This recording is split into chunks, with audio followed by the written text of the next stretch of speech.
Tout est parti d'une envie spontanée, celle de faire un tour d'Europe des solutions zéro déchet. Parcourir quelques pays européens pendant 2 ou 3 mois pour aller constater les bonnes idées mises en place dans les entreprises, les collectivités, les assos, afin de réduire la production interne de déchets. À peu près au même moment, on s'est retrouvés confinés. Interdit d'aller au resto, de se voir et même de faire plus d'1 kilomètre. Alors un tour d'Europe. Malgré ces blocages, l'idée persistait. Il a donc fallu redimensionner le projet. Après tout, n'était-il pas plus pertinent de commencer par chez moi? Mais oui, un tour de Bretagne des solutions zéro déchet. Et comme Vitré est moins loin que Stockholm, faisons la tournée à vélo. Bon, là je dois avouer que ce n'était pas mon idée et que je n'étais pas vraiment pour.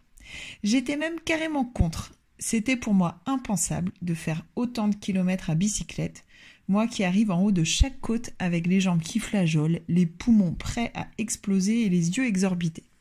Mais voilà que mon amie Lauriane Courson, réalisatrice de Son État, m'a eu par les sentiments.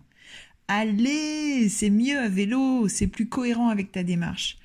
Et si tu le fais, je tourne un documentaire sur ton aventure. » Ah, voici donc mon envie de diffuser les pratiques observées en concurrence avec mon épouvante du relief breton. C'est vrai qu'un documentaire pourrait aider la cause. Alors j'ai accepté ce que je refusais à corps et à cri jusque-là. Et puis Claude, un ami qui poussait aussi en ce sens, promettait de m'aider à m'entraîner. J'ai dit d'accord, mais je vous préviens, c'est pas gagné. C'était rien de le dire.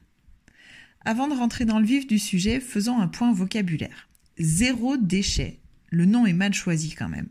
Parce qu'en vérité, ce terme courant aujourd'hui fait référence à un concept vieux comme le monde. Zéro déchet, c'est en définitive utiliser juste ce dont on a besoin, optimiser les ressources et les usages, ne pas gaspiller. Le bon sens en d'autres termes. Mais ce zéro donne l'impression qu'il faut passer de tout à rien, d'un coup d'un seul, sans ménagement pour son mode de vie actuel. Alors que l'idée est simplement de réduire autant qu'on peut, comme on peut et si on veut, sans exigence de perfection. Et c'est déjà bien. Moi, ce que j'aime dans ce mode de vie, c'est la joie que ça apporte. Si, je vous assure, depuis que j'ai commencé à cheminer pour faire mieux avec moins, ma vie s'est embellie, et pas qu'un peu. Pourtant, qu'est-ce qu'on a comme a priori sur la démarche ? D'abord, ça coûte cher, ensuite il faut avoir beaucoup de temps pour y arriver, avec des enfants, n'en parlons pas, et en plus, c'est relou, contraignant, et le pompon, ça rend casse-pied. Mais non, pas si on se détend et qu'on avance doucique. Dans mon quotidien, c'est tout l'inverse qui s'est passé. Moins de dépenses, une meilleure santé, une meilleure alimentation à tous les niveaux, plus de liens sociaux, plus de compétences, plus de simplicité, moins de poubelles, moins de transport, moins de besoins, moins d'objets.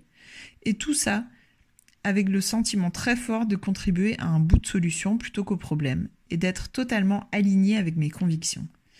Car avant, j'étais protectrice de l'environnement, mais plutôt en théorie. Et je ne me rendais même pas compte. Ce mode de vie m'a aussi apporté une meilleure compréhension des enjeux sociétaux, politiques, alimentaires, environnementaux, une meilleure connexion avec mon territoire et des échanges positifs à n'en plus finir. Jamais je n'aurais imaginé tout ça en partant de ma poubelle, à tel point que j'ai décidé d'en faire mon métier. Justement, ça donne quoi pour les entreprises qui s'y mettent ? Avec cet ouvrage, je vous propose d'élargir la perspective et de sortir de la sphère domestique pour aller voir ce qu'il en est du côté professionnel et collectif. Moi-même, j'avais besoin de savoir. À chaque fois que je questionnais des commerçants, entrepreneurs ou autres pros sur la réduction des déchets, la réponse était unanime. « Ah mais oui, c'est formidable, une très bonne idée même. » « Ah chouette, donc vous mettez des petites choses en place ? Oula, non, ça coûte trop cher, ça prend trop de temps, c'est compliqué et les clients ne sont pas prêts. » Ah bon ? Mon intuition me disait pourtant qu'il devait bien y en avoir des entreprises qui avaient décidé de franchir le pas, avec dans les équipes ou à leur tête des gens comme moi. Je veux dire, des personnes ayant besoin d'aligner leur fonctionnement au travail avec leur fonctionnement domestique. Alors je les ai cherchés. J'ai lancé un appel sur les réseaux sociaux pour trouver des entreprises, écoles ou communes inscrites dans la démarche zéro déchet. Comme j'hésitais à lancer le projet, eu égard au contexte sanitaire instable, je me suis dit que les réactions sur les réseaux m'indiqueraient si je devais laisser tomber ou foncer. Mes espérances ont été largement dépassées. J'ai reçu une centaine de commentaires avec moult propositions et bonnes adresses. Il m'a fallu des heures pour tout lire et y répondre. Le coup d'envoi était donné. A suivi tout un travail de recherche et de défrichage. J'ai analysé chaque proposition, vérifié que ça correspondait à ce que je voulais observer. Des structures collectives parvenant à réduire leur propre production de déchets et de manière sincère. Au résultat, une quarantaine de structures diverses et variées et de nombreuses propositions d'hébergement. Car oui, maintenant qu'on m'avait amadoué pour faire le tour de Bretagne à vélo, me privant de mon précieux van qui, lui, m'offrait un véhicule, un abri, un logis, de quoi me laver, transporter, écouter de la musique, embarquer du monde, il fallait bien que je sache où dormir. Hors de question de trimballer une tente en plus de tout le barda sur mon vélo. La préparation a duré 4 mois à temps plein.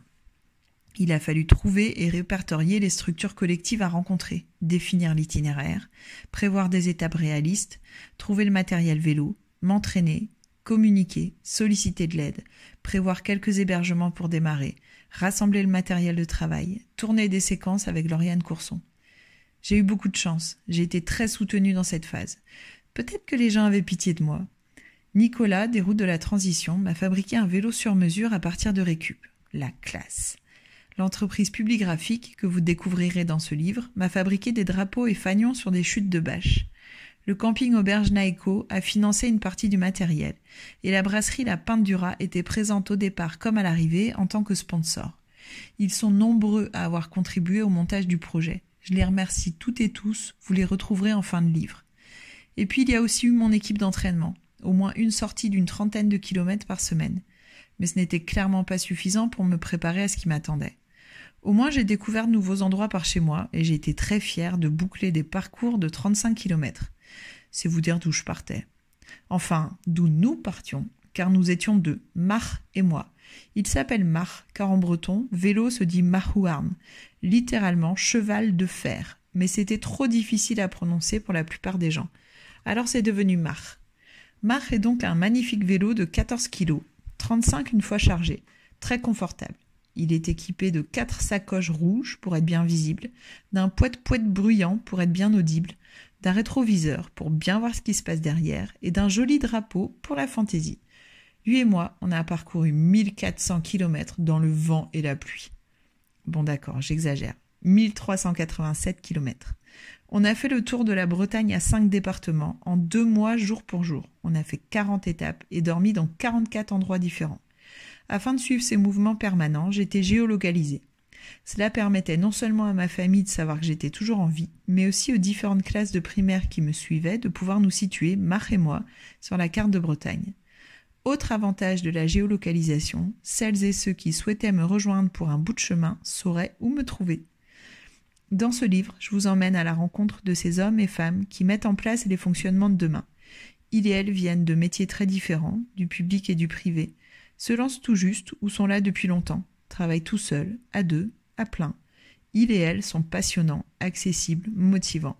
Pour ce livre, j'ai sélectionné 33 des 38 structures visitées. Je vous laisse le plaisir de les découvrir en espérant que leurs expériences puissent vous encourager, vous aider, vous outiller et vous motiver. Allez, rendez-vous à Poulgoisec pour le top départ.